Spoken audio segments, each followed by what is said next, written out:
that small tier is the one who's driving hookup culture, because otherwise it wouldn't be around, because women have so much more to lose when it comes to sex than men do. So I think that women are responsible for hookup culture. Wow. Hey guys, welcome to the Emily and Todd Podcast. Today we're going to have an interesting discussion in which Todd and I have a debate over specific dating topics. Before we get started, please remember to like and comment on this video, as it does really help with the YouTube algorithm.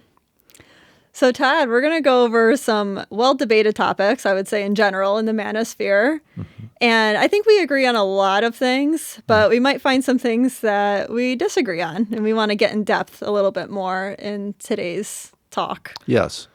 I thought about this because I was thinking that most of our podcasts were pretty much in alignment. And so I was just thinking, just coming from a guy's perspective and a woman's perspective, there's bound to be some differences. Mm-hmm. And we're in much different places in our life. So I have much more opportunity to consume material than you would just because of all your different responsibilities. Mm-hmm.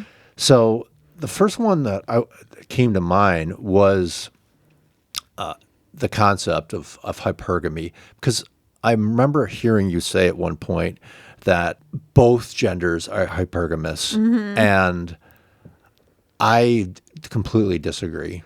Mm-hmm. So I think I heard what you said, which was that in an ideal world, both genders would try to get the best that they can. But I think what hypergamy really means is not ideally what we would like, but how things play out. And so if you look at data, for example, just from dating apps, you're going to see that women, have that much finer filter. And so that means that's them being hypergamous as far as going for that small percentage of guys. Where guys, for example, I think the latest data I saw was they swipe on 60% versus 4%. So wow. if you don't need anything else, in my opinion, to say that that's hypergamy in action right now, meaning in the real world, how it plays out is guys may want that same 4% that the women want, but they're more than willing to, go down much lower. Yeah, so I know what you're referring to. And I think when I said that, naturally, I think, or ideally, that both men and women are hypergamous, that we naturally both want somebody that we see as a little bit better than ourselves, right? That we're reaching up in some aspect. But it's interesting because when I've researched a little bit more into hypergamy, I have found that the research and the use of the word originally had to do with social status. Mm-hmm. And so I'm wondering what your opinion is on the reference of not just being used now as social status, but it seems to be used as anything. We're talking about looks, financial position, almost anything it's being used in reference to. So when you are saying that women are naturally hypergamous, are you saying in multiple different aspects they're hypergamous? Yes. Yeah. Yeah, and this is why I believe that. So, for example, it's something where when it comes to income, for example, women are typically only going to date someone who makes the same amount of money than them or more money than them. When it comes to height, they're going to have somebody, which was never really a thing before recent times. They're always going to kind of choose the tallest partner, where on both of those examples, you're not going to see that the other way around. Men do not care about height, and men do not really care about income. If it wasn't for hypergamy, we wouldn't exist right now. Because women chose the strongest, most capable guys, throughout the ages that could protect and provide. And so I really believe it's inbuilt within women to do that. The problem is that how does that work when women are above men in a lot of these criteria? They might become hypergamous over other things. They might become hypergamous over looks and height, right? Yes. It's almost like a supply and demand. Like whatever is in short supply is what they want. Because Well, why wouldn't they? Yeah, because they view it as higher status in general. Yes, exactly. So yeah, I think it's translated into what ends up is the looks and the height and all that stuff, where that wasn't really on the table before. Because, like you said, 100 years ago, a woman really just needed somebody in her life that was going to, provide for the family, and so they couldn't be as picky. Right. But don't you think like 100 years ago then men were hypergamous in a way in looks? They would go for the woman that had better looks because they could. Probably, yeah. Mm-hmm. So I think that where I stand is that there's certain aspects that women are hypergamous about, right? And those are probably far more items than men. But I think that there's some things that men are still hypergamous in regards to. Yeah. Like you're saying, looks. So this is where I disagree. I think it's something that ideally every guy out there would like to punch above his league.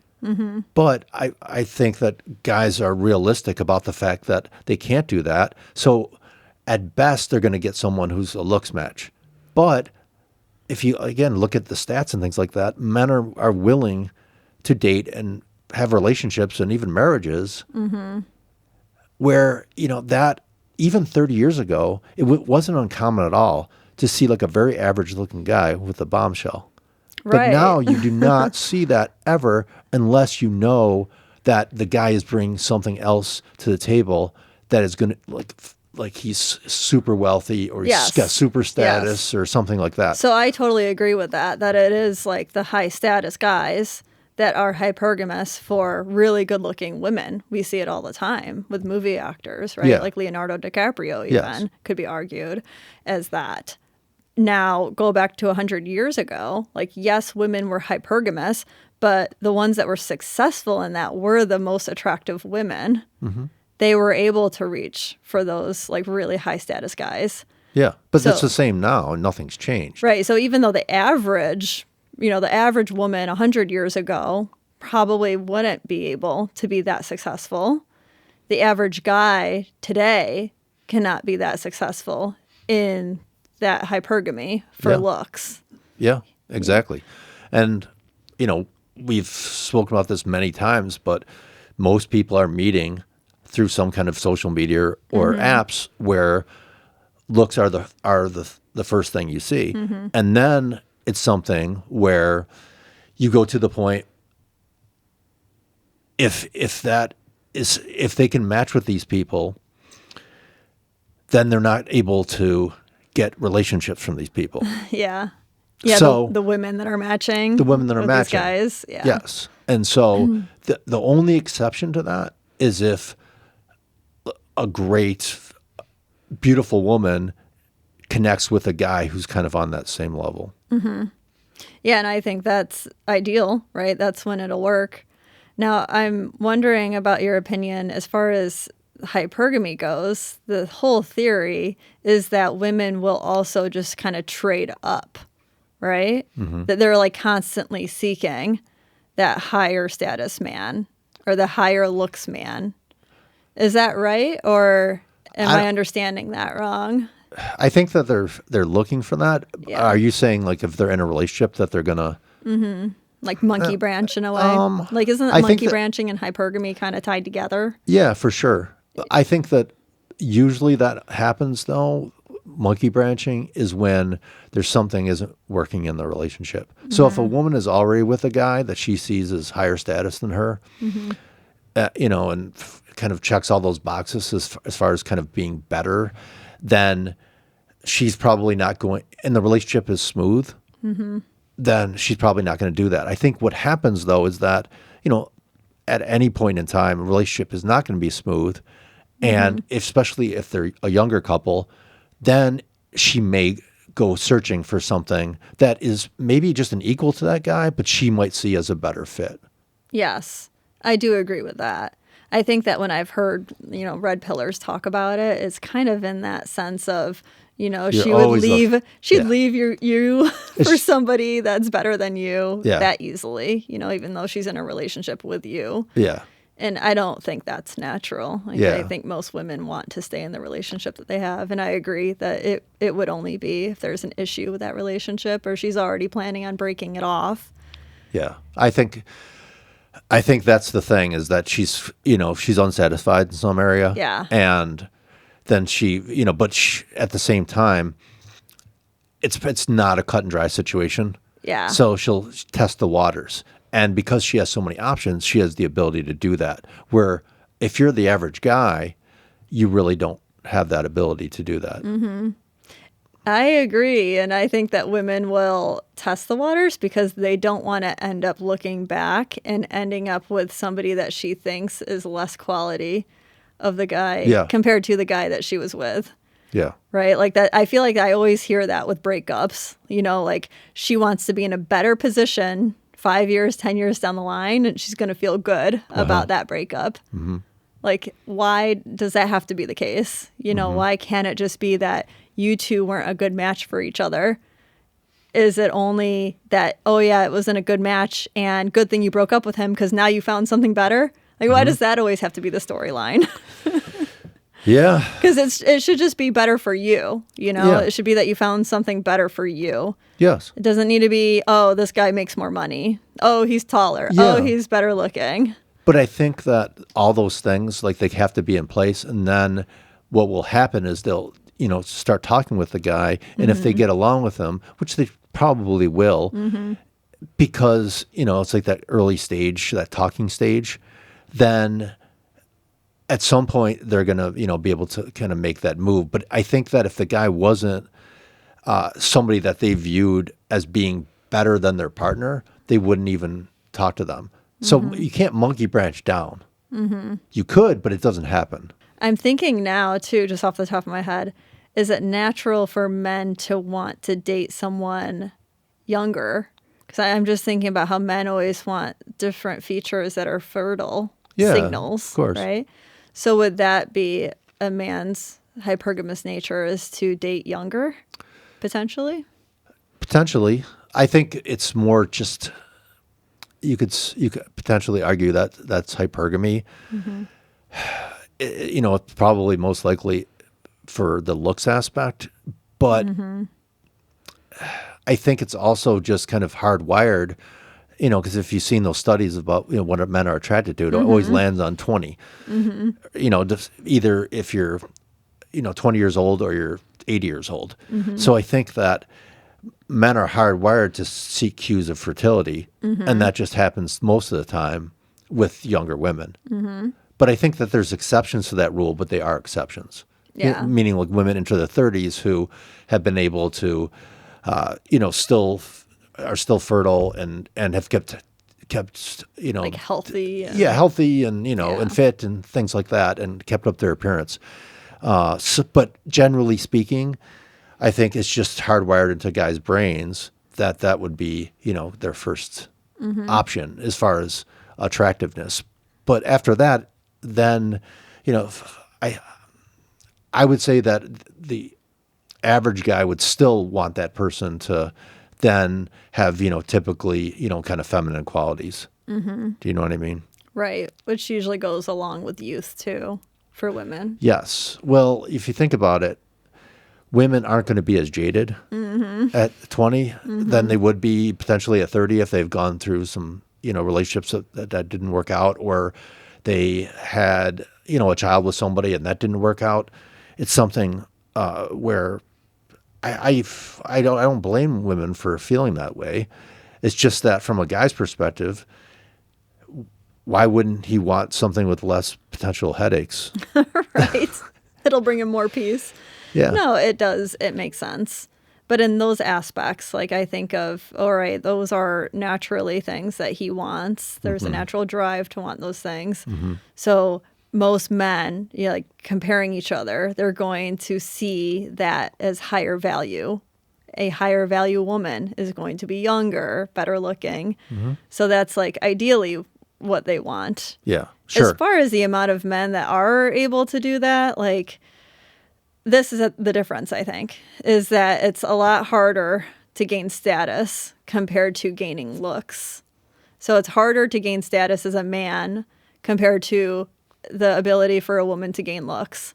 Like, there's a lot more pretty women out there than high status men. Yes. So maybe that's We're talking why, about a small percentage of men in that can leverage their status. Yes. That'll make a difference. So maybe that's why, like, I'm pinpointing those men, but there's so few of them that what you guys are seeing as men is that, no, well, there's tons of women out there doing this because there's tons of beautiful women that are leveraging their beauty for a higher status man or a better looking man or a taller man, all of the above. Yeah. So I think that's why we see it more often. Yeah, because I even believe so. If all guys, this I believe with Alex PWF, believe it or not, is that if all guys leveled up, it would still be the same percentages. Right. Okay. And that idea is coming from the fact that it would be the same women that are taking up those guys. Yeah, anyways. well, it'd be the fact that the same guys have the access to that women. It'd just be the 20% of the higher level guys. Right. And those guys are still dipping into the same women. Yes. Then. And if women are not motivated to up themselves, then there's no benefit to it. No. Essentially. No. So I think the whole example of leveling up works on a micro level, but not on a macro level. Right. I don't think. Well, yes, I do agree with that. That, like, if every man out there leveled up, like, that's not changing society then. Yes. But yes, like, individually, you got to play to the system, right? Like, you may not like the system, but if you play to it and you increase your status and you increase your looks, then you're going to be more successful on an individual level. But that's not going to change the system. Yes. You're just playing it. It will be very interesting in the next 10, 20 years, like, if it just continues down that path, right, where women are really leveling themselves in all the different career fields. Yeah. And maybe out-earning men even more than what they are. Exactly. Like, what is going to happen? It's either they are not going to find a partner, you know, that they're essentially happy with, and that could be because men are looking elsewhere. You know, maybe they're becoming passport bros, you know, and they're looking for women that are not earning as much because the dynamic just works better. And then is that going to drive the change to hypergamy? I don't think that. I don't know. I don't think that that's going to be the case, because I think once women or once people have a certain attraction level to another person, I think it's really difficult to then, you know, say to yourself, I'm going to go back down.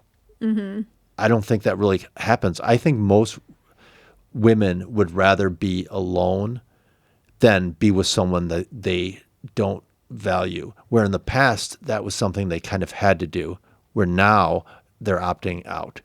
And then the other issue is that, you know, besides passport bros, is, you know, the MGTOW movement, which is starting even younger. Like, guys in their 20s are dropping out.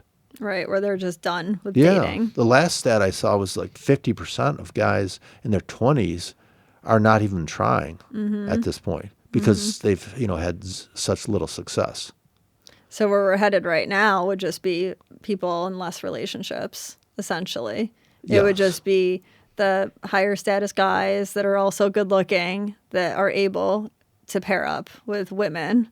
Yeah, I think what's going to happen is we're going to move from a society that, for the most part, for the last, I don't know, you know, a couple hundred years or more, has been monogamous, to polyamorous. I think women are going to share these guys. Oh, God, I hope not. I think that's where it's leading. I mean, you're already starting to see it, Emily. I mean, that's what's going on. It's just that they're not relationships. They're all situationships. Like when you hear Yeah. that word situationship, essentially what that means is that you're seeing each other, but there isn't a label. It's not monogamous. And it's the guys who are doing this to the women. So guys are already dating multiple women at the same time, where you don't see that with women as much. But women talk about it and they don't like it.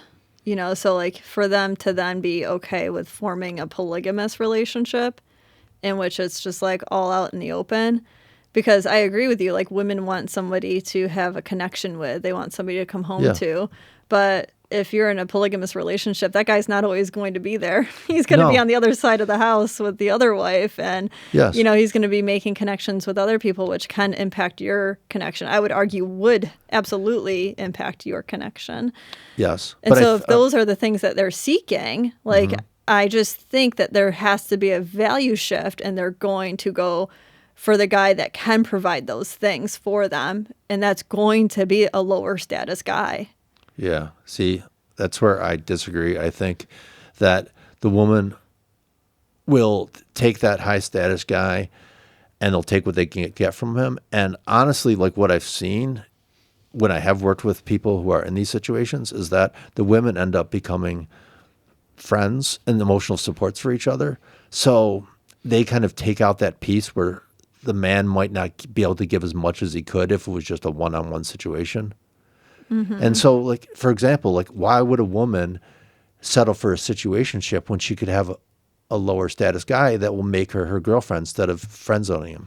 Well, the difference with situationship, I would argue, is that it's unclear, and she holds hope that it's going to turn into a relationship. That's true. But let's say a situationship goes on for a longer period of time, and he's only available on X days a week. Like, women are stupid. They have an idea that this guy is seeing other women as well, but they're just happy that they get their day of the week or whatever it may be. I don't know if there's many women that are happy with that. Well, that would versus someone that they see as subpar. Yeah, but they are already... Or being single. But if that woman is already exceeding so far herself, like it just becomes less of a need. Well, it's still... hypergamy is still going on. So whatever that situation is going to be, that guy is going to be on a different level than her. And that's where I think she's willing to kind of share him. See, so I think that's where I think hypergamy shifts for the actual item, right? So if we're saying status is the item in which she's hypergamous about, like I don't think that's true. Like I think that'll turn into something else. It'll be a different item if she's holding high status herself. And that's not going to be the thing that she necessarily desires. I think that what ends up being of low ability and low, I guess, demand in her ability to get is commitment, right? So if there's like all these polygamous relationships and all of these situationships, the thing that's lacking in most women's lives then is commitment. So you could argue then that she becomes hypergamous for commitment. And then she's going down to these guys that are of lower status. I hear what you're saying, but I don't agree. I think that commitment can be, well, for the woman in situationships, I think they can hope for commitment and hang on to that. And then they may say, okay, like this guy's never going to give me a commitment, but I'm going to go for a similar type guy. And then it just ends up, being the same type of thing. And then eventually she may just get fed up with it, the whole thing, and say, I'm out. I can just take care of myself. I don't think she's going to say, oh, I'm going to go for a lower status guy now if she's been in that higher status guy's life. It depends on how you view status at that point, because she's going to go through those events and she's going to, yes, either she's not going to learn and her cope is going to be just to be alone. But I would argue that when you have like really terrible experiences in the dating world or a terrible breakup, that's what forces change within you. And I think it's more likely for her then to reflect on herself and then say, I'm not going to go for that kind of guy again. I'm going for something different. And then, I don't know how much that would actually play out in the real world, though. Especially if there wasn't a hypergamous situation, and I'm not just talking about status. Like when I'm talking about that guy who has the ability to have 5 girlfriends at the same time, he's got just more than status going on. Like he's a really good looking guy. He's smart. He's got his money right. He's got all those boxes checked. So women, will see that guy and say, maybe in a situationship that I can win him over. I'll be the one he chooses. But the reality is that he's not going to want to just settle down most of the time, or it's going to be more mainstream that these, polyamorous relationships are occurring. And I think you're already starting to see that, or the open relationships, but it's only one-sided on the man.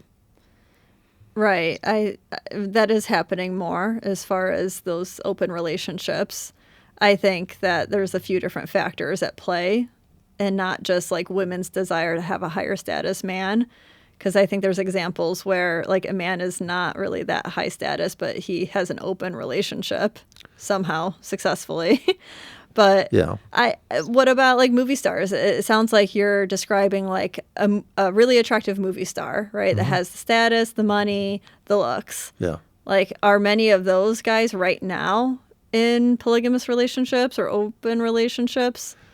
I think you'd be surprised. I think that a lot of them are probably seeing a lot of women simultaneously. That's why if you look at most Hollywood actors, like most of them don't get married and have families. Yeah. Or if they do, stay married. or if they do, it doesn't last very long. Yeah. But if you look at it, most of the time, the ones that even do get married, then it's usually to somebody else who is a celebrity. There's very few that, just kind of marry, but the ones that do, that would be another argument for hypergamy. So Matt Damon, who marries the single mom who was a bartender, it's something where he's willing to go down because she had something, I'm sure she was probably really attractive when they met, and probably a really cool person, and they just vibed really well. But at the end of the day, he had the ability to connect with other Hollywood actresses, and or I should say other actors in Hollywood, and he did date them. But it's something in his specific situation, which is an outlier completely, because you don't see that. Because look at his best buddy, Ben Affleck. Who's he with? Yeah, Jennifer Lopez. Exactly. And who was he with before? Jennifer Garner. Jennifer Garner, right? And so I would even argue that those relationships are kind of, well, maybe I would say that Jennifer Lopez and Ben Affleck are the same. Yeah, as far as like the same level. Yeah. But I would argue that Ben Affleck was higher on the food chain in Hollywood than Jennifer Garner was. Yes, I would agree with that. So it even works in that way, but it's something that you don't see very often. And I can't, besides Matt Damon, there's really no examples that I can come off the top of my head versus all the celebrities that are married to each other. Right. And I think that makes sense, right? If we're saying that women are looking for a certain amount of status, like those high status women are going to need to go more across, right? Because there's like no one. Yes. No one up higher. Yes. But I just wonder, what I can't settle in my mind is those higher status women being okay with sharing a man. Because I think in their minds, they're already thinking that they deserve the world. And I just think because women are naturally wanting to be monogamous, that desire is still going to be there for that man to only commit to her. And why wouldn't she be able to demand that if she's of high status? Well, because I think those in the future, especially, it's going to be more mainstream for that to happen. So those guys that would fit her profile aren't going to be available just for her. So it's either she has 3 options. She becomes part of that group. She opts out of the dating market entirely, which, I think that there's going to be a lot of that, because if you look at the stat we've said before that, I think it's by 2040, I think it's going to be close to 50% of women in the dating age aren't going to be married or have children. You're gonna be single. Yeah. So I Yeah. think they're just going to opt out rather than go that route. I'm not saying that there's going to be all these polyamorous relationships. I think that there's going to be some, but I think there's going to be a lot of women who would just say, you know, I don't want to settle, so I'd rather be single, and I can do that. I could see that. So it's almost like evening out. It's like the men on the bottom are going their own way. Yeah. And then the women on the top are going their own way. Yeah. Essentially. Yeah, exactly. And I mean, Because they just can't find anybody. You know, Yeah. it's like it's the tall girl problem, right? So it's being this tall girl and everybody's shorter than you. So who are you going to date if height is really important to you? Mm-hmm. That they at least be the same height, if not higher. But if you're a 6'2" woman, that's, probably 6% of the population of men. I guess I could see that happening more so than just a bunch of polyamory.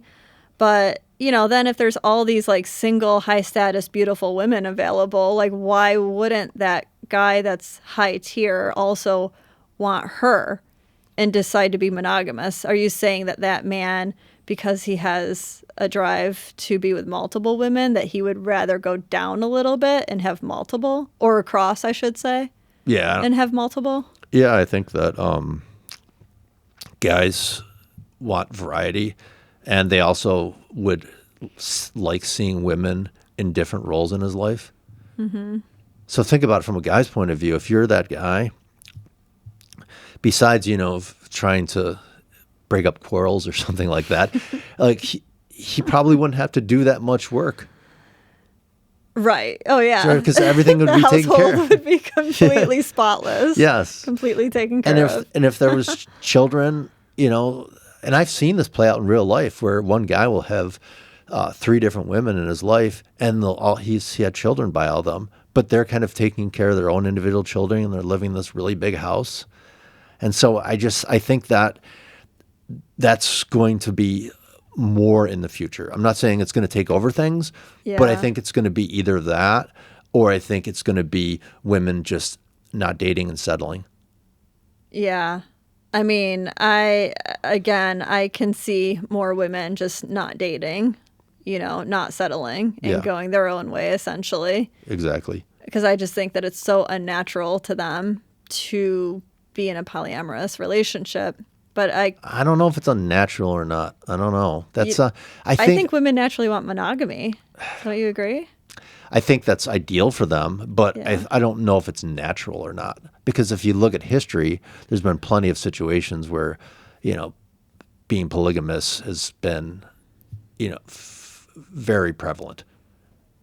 Right. But isn't it in women's nature to like not risk him running off with just another woman? I mean, I guess if there's structure behind it, right, and it's legal and they're legally married and she's protected. Yeah. But that would be a huge change, a huge cultural shift in our society. But maybe if that was set up, Yeah. I could see. But like she runs a high risk if she's not married to the man and she's having children and living under his roof, that she couldn't just be kicked to the wayside. And then, his primary wife is the one with all the safety. Yeah.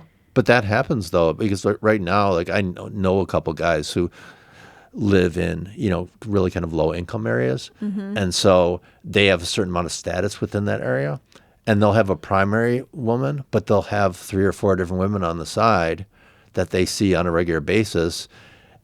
And they help out, maybe they pay for their bills, that type of thing. Mm-hmm. And, the women are kind of, okay with that situation. I think they'd only be okay with that, right? Without children. When you bring children into the mix, like that's high risk for her, because he could just dump her and then she's responsible for a child and for I don't think they're feeding it. thinking that deeply into it. They should be, but I don't think they are. In those situations, maybe not. I think they're saying, if I have a kid with this guy, then that's going to be able to lock him down. But it doesn't. No. At Well, all. and I guess she does have some protection, right? Like she still can go after him for child support. Yeah. But it's still high risk, like if he's supporting a ton of kids. Yeah, exactly. You can't squeeze that much Yeah. out of one fruit. Exactly. Yes. So I think, that's kind of the future. The other thing is talking about, so, the stat we've spoken about before is that, throughout history, 80% of women have had children, where only 40% of guys have. And what I think is going to happen is that stat's going to be cut in half both ways. So I think it's going to be 40% of women in the future who have children. I think it's only going to be 20% of guys. Wow. That's such a small number for guys. Yeah. Well, but if you think about it right now, the guys who are in relationships or have the ability to be in the dating market are in that top 20%. And so the rest of the guys are really, really struggling. And the bottom tier guys are completely out of it altogether. Now, do you think the 20% is accurate for just like real life, or is that the stat coming from dating apps? Because dating apps are so skewed because there's mostly men on there. Yes. And that's not like a general representation of the real world. Yes. But I would say because of dating apps and because of social media, I think that the reality is that stat may not be perfect, but I think that about 80% of guys women don't find attractive. Because if you think about history, before it was never really that much of a concern as long as the guy was able to provide. But if you take that out of the equation, then it's going to be something where they're saying, now this is like top of the list for me right now. But that's, I think, like a photo, 80% of men are unattractive to women. Like, I think in real life, that number is very different. Yeah. Because of how women's attraction works. Yeah, I hear you. But I think the difficulty with that is that people, generally speaking, aren't meeting in real life nowadays. So that's all you really have to go on. Because I completely agree that there's so many different factors that a man could present in a real world environment that wouldn't just be a bad dating profile or even a good one. Yeah. But the reality is that there's just not those spaces outside of college, right, in the workplace that really are existing. And so they're, seeing what their options are, and women are just not liking them. Right. And I see that. And I mean, only 50% of people are meeting in real life compared to dating apps, which has been a huge increase compared to even 5 years ago. Yeah. So, and it's probably higher than that. And you have to put social media in there as well. Right. And I don't think that's being included in that 50%. So I'm sure it is higher than that. So I guess the future that you're predicting is dependent on where dating apps go, right? Like, are they going to stay the same, or are they going to improve at all? I don't think it's going to matter. It's not going to matter? It's not going to matter. It's not going to matter. Either way. But you think that more and more people are going to meet on dating apps or online, yes. essentially. Yeah, but I think life. what's happening is that I don't care what the dating app is. I think women are still going to have that hypergamous nature, and they're going to say to themselves, either I want somebody that I'm really attracted to and into, and they check all my boxes, or I'm just going to stay single. Dating apps are getting worse. Don't you think that people will be more apt to get off of them?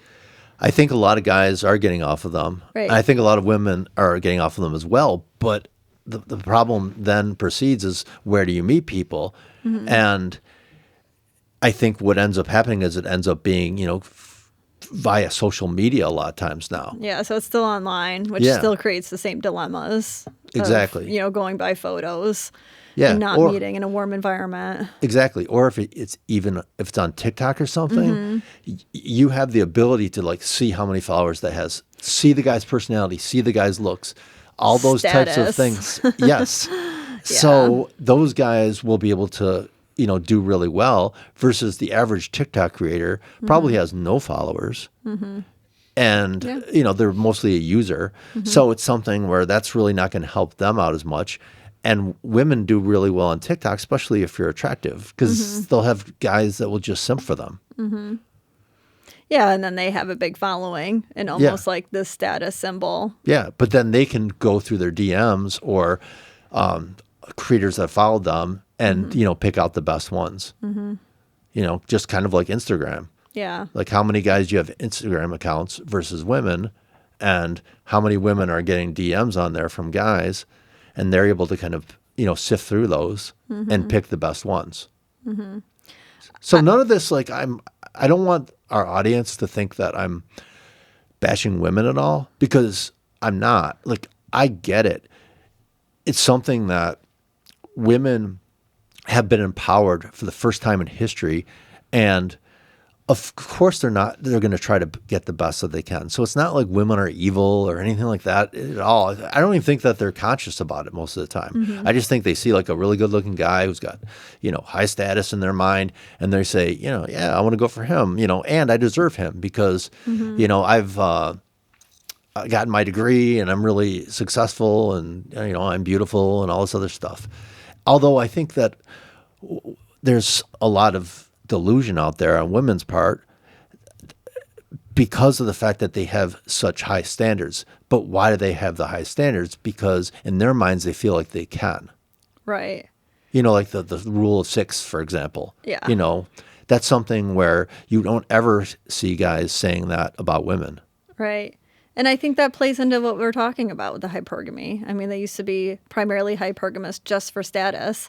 But now, because they're gaining status themselves and they're leveling the playing field, they're looking for those other things that, I mean, obviously those very specific physical features, like who the heck really cares that much? And I know that there can be discussion about why she might want the taller guy because of the impact on her kids' genes and all of that. But we're probably still seeing it even for women that don't want to have kids. Or for older women that are past the age of being able to have kids. Why are they looking for the tall guy? Like, that doesn't connect. And I think it's just from supply and demand. Like, they just want the rare thing. Yeah, well, they want the best they can get. Right. And that's just human nature. Why wouldn't you? If you have guy A or 6'4" and, and has a really good job versus, the 5'8" guy that, is got an average job.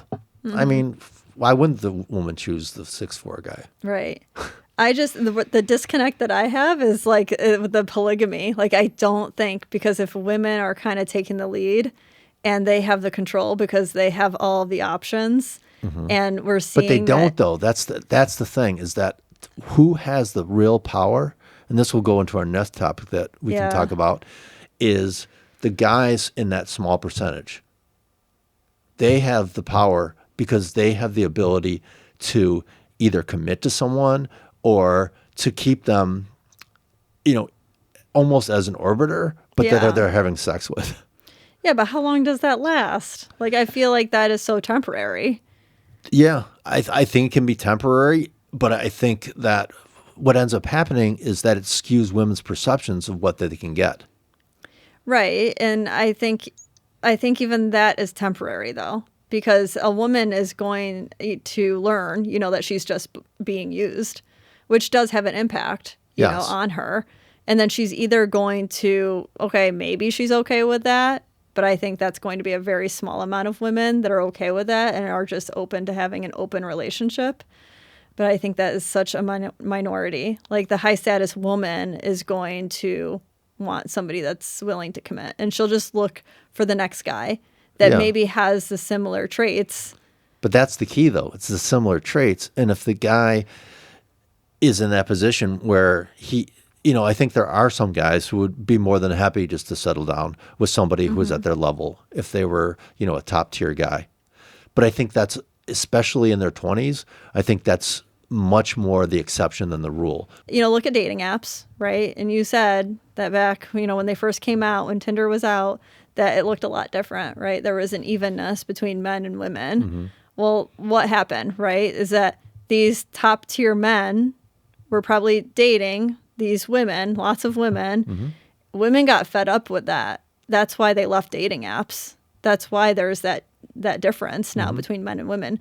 Ask any woman why she's not on dating apps. It's because she finds that the men on there are not good for her. That maybe they're just seeking hookups or they're just seeking something casual and she wants something more. So she's seeking more of that, like, real life, meeting that person in person, or potentially still using social media. But the concept is the same, right? Is that she's not happy with a non-monogamous man, So she's out. Yeah. But she's also not happy with the guys who that would give her a good relationship, because even if they're on the same level as her, because she's experienced what it's like to be with a top level guy, and that changes things. Yeah, see, that's where I think maybe we differ in opinion, because I think that she views it differently. Like, that guy might be a top tier man as far as his status and income and looks, but in her mindset, if she's been hurt by that type of man, and because he's not monogamous, he's not willing to commit, well, she's going to be seeing that lower tier guy as higher because he's willing to commit, because he has the qualities that she's looking for. And I'm not saying she's going to dip way down, like, in looks. Like, of course she needs to be attracted to him to some extent, but she's not going to need that 10 out of 10 guy. That's where we differ. That's where we differ. I think that I don't think a woman in today's day and age would rather be single than in her mind settle. So if we use my rating system of 1 to 5, if a woman who is a 3 was able to hook up with guys who are 5s, then in her mind, I think it's going to be really hard for her to go to that 3 who's on her looks level and say, okay, I want a relationship with this guy right now. But she's not settling for a guy that treats her really well compared to the guy that treated her like crap. Well, but if you're on TikTok, you probably see us a lot of women who are saying, I just can't find anybody. But what they're talking about is they can't find the guys that they're really attracted to. A lot of times these are like really attractive women too, like crying to the camera saying, I can't find anybody. And I think about it, in some ways I really feel bad for them. But the reality is that they were just dating above their price range. Right. But once you date above your price range, it's hard to go back down to someone who's at the same level. It takes that kind of moment, right? It takes that realization, I think, for that woman to be crying on TikTok. Yeah, I don't know. I don't know if that changes her pattern, though, or if she just, goes back on the apps and, tries for a guy who's similar than the guy that just, she had that experience with, that situationship with. But I think that's why most women are not going back on apps. Yeah, but if they're not going on apps, and guys also, here's the other stat we throw out, 80% guys are not comfortable in approaching. Unless women are going to start approaching, then how are they going to meet guys in the real world? Oh, yeah. I mean, I totally think that should change. I think women should absolutely approach, because that's her taking control of the situation. And that's equality as well. Mm-hmm. Because the onus has always been on men to make that first move. But I think probably what will happen is that in the videos you do see of women approaching, they're approaching the high tier level guy and they're getting rejected, and then that gets a lot of views. Yeah. But they're not approaching the guy who's on their looks level. Yeah. Yeah. That's true. Yeah, I could see that, especially with a cold approach. Yeah. Yeah, because again, that's mostly on looks. Like, she doesn't know anything about that man other than she's attracted to him. Yes. So she's going to push herself. Yeah. More likely for the guy that she's really attracted to. And you mostly see that in the gym, where it's, not considered nowadays, like good gym etiquette to go talk to someone, even though it should be. Mm-hmm. But, women are saying, okay, I'm getting ready to shoot my shot. And then they go over and it doesn't work out well. Ouch. And, then it's something where then they see men in this certain life, but it's only that top tier men who are trash, and the normies and the sub 5 guys, they are just invisible to this woman, because she has her sets, her bar, her bar set so high because of all of these different variables that they want right now that they're not willing to settle. Mm-hmm. I do. Yeah, I think that women's standards and their bar is high, like, especially when they're young and in their 20s, and maybe that's also a part of them being Gen Z. Mm-hmm. So I don't know, though. I think that it's a lot to say that then they're going to keep that bar high even when they're not successful. Because what have men done that are not successful? It's human nature. You start dipping down a little bit. But men aren't hypergamous, though.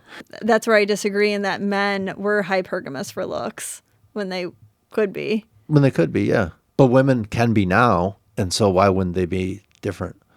They can be now, but then they're not getting the monogamous relationship. Mm-hmm. And that's going to force them to go across or down. It kind of is, it's in hand, I guess, with hookup culture because of my opinions on how that's going to trend over time. Because I do think that it's going to get worse still in where it's at right now, but then I think that it's going to get better in time. And I think that is because, like, women are going to find that they're not successful and that's not fulfilling in what they desire, which is family, and especially if they want children. And then what's going to happen is that maybe they participated in it when they were in their 20s, but they have kids in their 30s, and then they're not going to be okay with their kids doing that same thing. They're going to teach them a different way, and they're going to have strong opinions. And I think that'll influence their children into not participating in hookup culture themselves.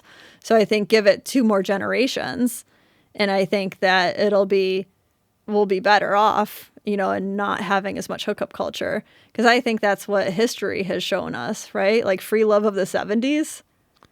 Like that's where it was at, right? And there was a lot going on with that. And then in the 80s, we had the baby boom.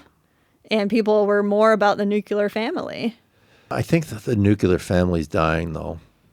But people in the 70s probably would have said that, too. No, I don't think so.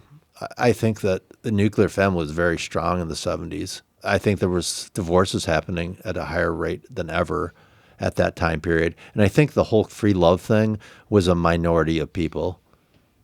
Yeah, okay, so less than how people are right now with hookup culture. Oh, way less. Way less.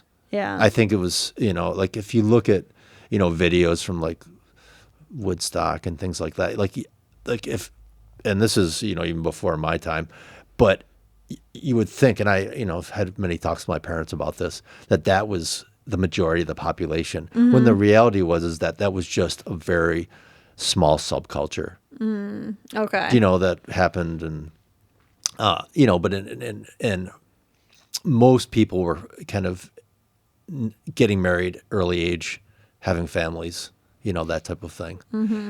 And usually that subculture too was more kind of that college age when that was kind of going on. I believe that it's men's fault that hookup culture exists. And the reason is that if you have that top 10% of guys, what's going to happen is that they get to set the rules. And the rules are for them is that they don't want to just be with one woman. They want to experience other women, and women will undercut each other. So, for example, in the past, in the way past, you didn't have sex until you were married. But now it's something where if a woman knows she's competing for a top level guy, she'll give it up on the first date. What they're doing is they're saying, okay, I really am into this guy, and I know that in order for me to have a chance, I've got to, bend to his will, so to speak. So guys are really driving this, that top 10% of guys, or whatever percentage you want to put on, but that small tier is the one who's driving hookup culture, because otherwise it wouldn't be around, because women have so much more to lose when it comes to sex than men do. All right, so I think that women are responsible for hookup culture. Wow. Okay. Why wasn't it happening 20 years ago then? Why, if men are naturally wanting variety, then why weren't they having variety? That 10% man, why wasn't he? Because there wasn't dating apps and social media back then. So it's just the access, essentially. Before you had access to whatever city you lived in, and now you have access to the world. But how many women can they really go through? Like they don't need 200 women on the dating app to be able there's been to guys select from. I've seen that have had 20,000 matches on Tinder. That's wild. But that's Yeah. what I mean. Like, there's so much. Yes, you could argue that there's so many matches that are available to him, but how many can he actually utilize? Yeah, it's not. There's only so many. It's not the point, though. The point is that he has all that access. So women are going to say, "Okay, I will have sex with you because I know that's what you want, because I want to have a chance of having a relationship with you." And a lot of the women are having the same feeling, and so the guy creates hookup culture, and then the woman participates in it because if she wants to lock down that guy, she's got to go there. And because of women's liberation and, being what's sex positive, it's something where young women have been told that this is empowering as well. Right. But that's connected, I think, with women having less to lose now. And you were saying that women have more to lose? Look, compared to a guy. Compared to a guy. Yes. Okay. So if they get pregnant, the guy can take off.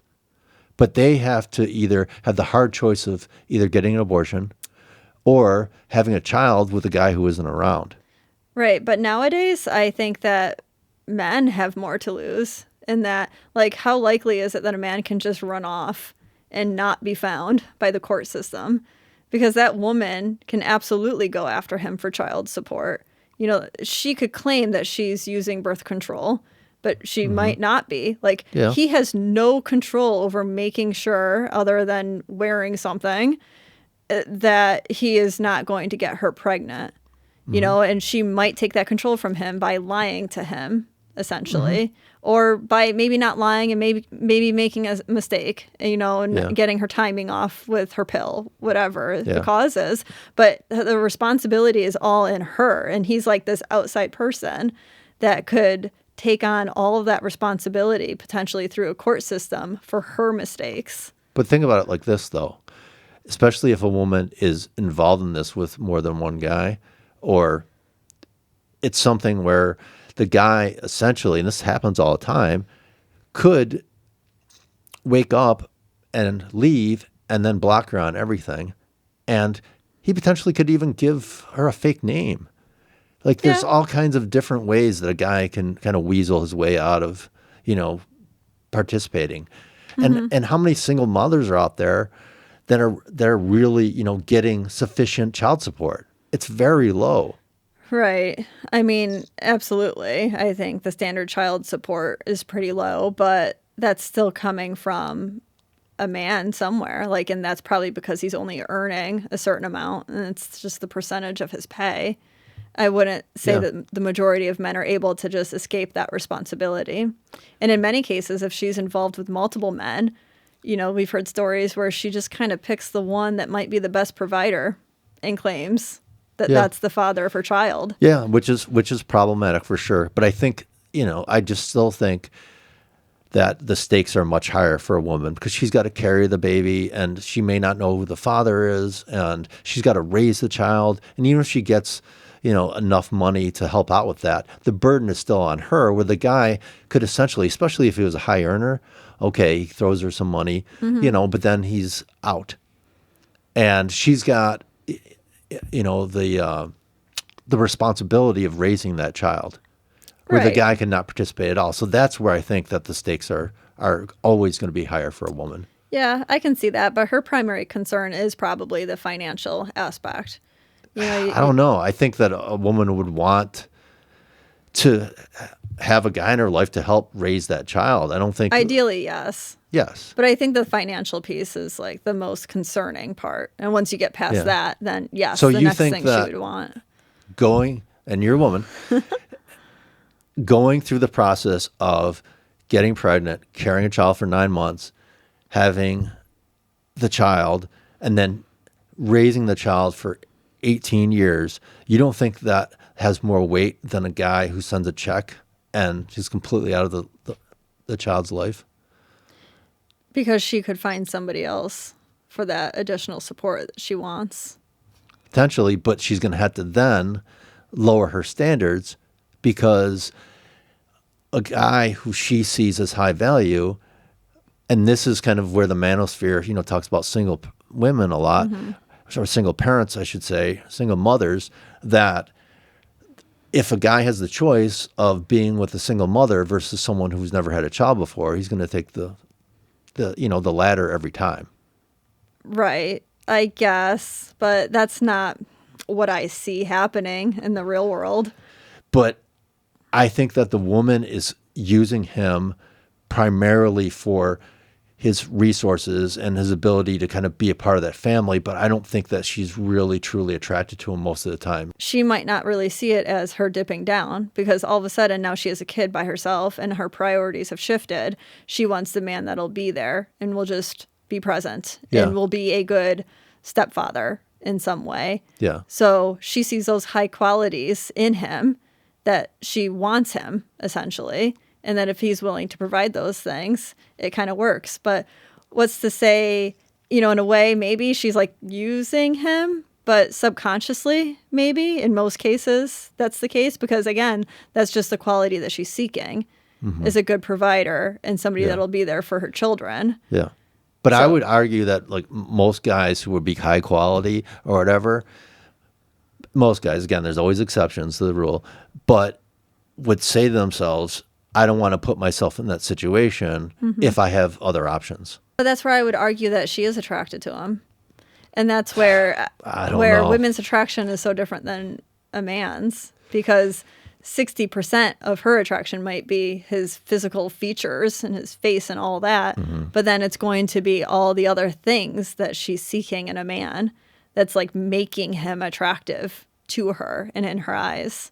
Yeah. Which works very differently than men. I understand that. Men, it's more visual in what they see right in front of them. Like, that's the instant attraction. Unless women change their perspective on men and go back in time and just kind of settle, then I don't see this trend getting better. I see it getting worse. I think more and more women are just not, again, I really believe that 80% is going to be cut in half. I think there's going to be a lot of women who don't ever have children.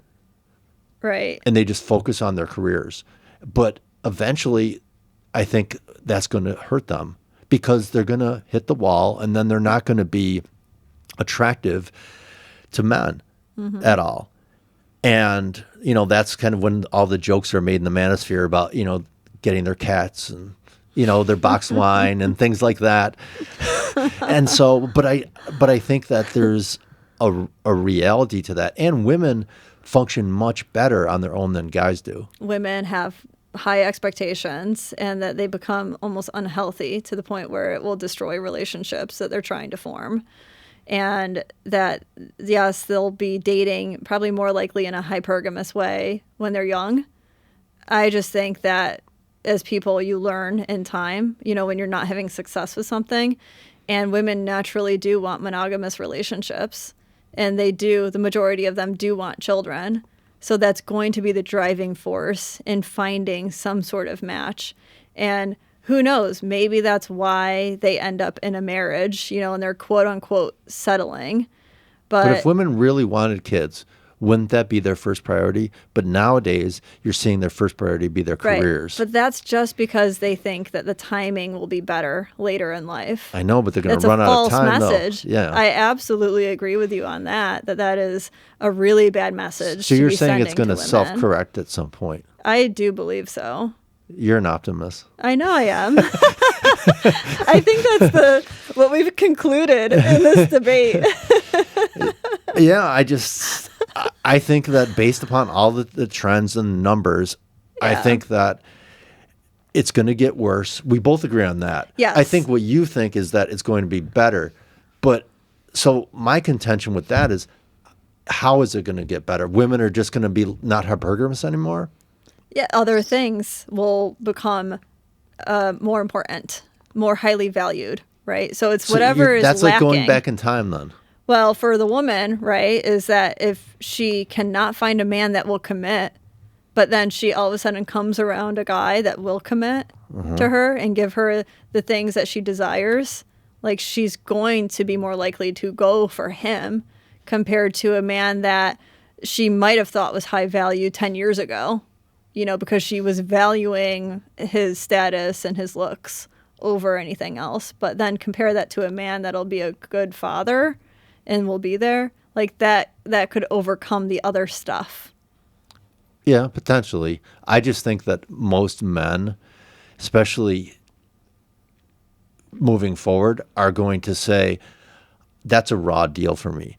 I don't want to be the guy who's taking care of, because you have all the responsibility of being in that situation, but you don't have any ability, or you would have significantly less ability as far as making sure the children are disciplined. Yeah, it depends. Oh, it depends on so much there. I feel like that is the message that the red pill sends out, is like, you're going to be providing for the child for the rest of his life, but you have no say in how to raise him. And you can't discipline him. And I think that is situation dependent, for sure. I don't think that's a broad statement. Yeah. But I think that overall, I think there's a lot of guys who would be very concerned about going into that situation. Yes. There's definitely challenges with it, I think, on either end, right? Like if somebody comes in with a child into the situation, there's way more dynamics that need to be worked through. But I think that because of that, like there's so many positives too that can come about. I mean, you think about any kind of difficult situation that you work through with somebody, like the more connected and the greater understanding that you're going to have with each other, potentially, right? Yeah. And of course, like the red pill message also, kind of puts out there that kids are baggage, but like they never highlight like the amazing stuff that comes along with it. Yeah. And of course it's age dependent too, because like if you're talking about an infant that knows no better, I mean, they're going to, if the other dad, the biological dad isn't around, I mean, that's essentially their dad. And the father, the guy, is going to feel that way. Like the guy's going to feel just like how adoptive parents feel. Yeah. From the woman's point of view, honestly, I think that most of the time she's settling for a provider. And for the guy, a lot of the times, or so, I would say some of the times, it's hard to, put percentages on things like this, but is in a situation, because where a lot of like the MGTOW guys would be, they make this whole joke, which is kind of funny, but there's some truth to it. That's why it's funny. But is that, if you're in a relationship with a woman with children, that, the first comes the woman, then comes her kids, then comes the dog. Yeah, that's terrible. And then you're, at the end of that. And so that's something. That's not good. That's not a good dynamic. Exactly. Like you should never feel that way. Yes. And I think that does happen. Yeah.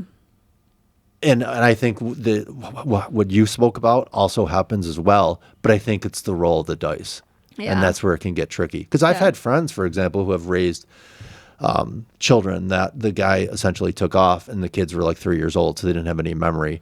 And they have great relationships with their, and sometimes they've even adopted the kids if the father lost his parental rights or something like that. I think that we'll be interested to hear from our viewers what they think. First of all, who won? Put that in the comments. and why you thought that. And although this was probably the friendliest debate in history, probably, but that's because Emily and I essentially agree on most things. But at the same time, I thought it'd be interesting for our audience to really have that male perspective and that female perspective when it comes to these tough issues, and to be really honest about, kind of how we feel about these things. Yeah, absolutely. If you guys have enjoyed this video, please don't forget to subscribe and hang in there for the next video.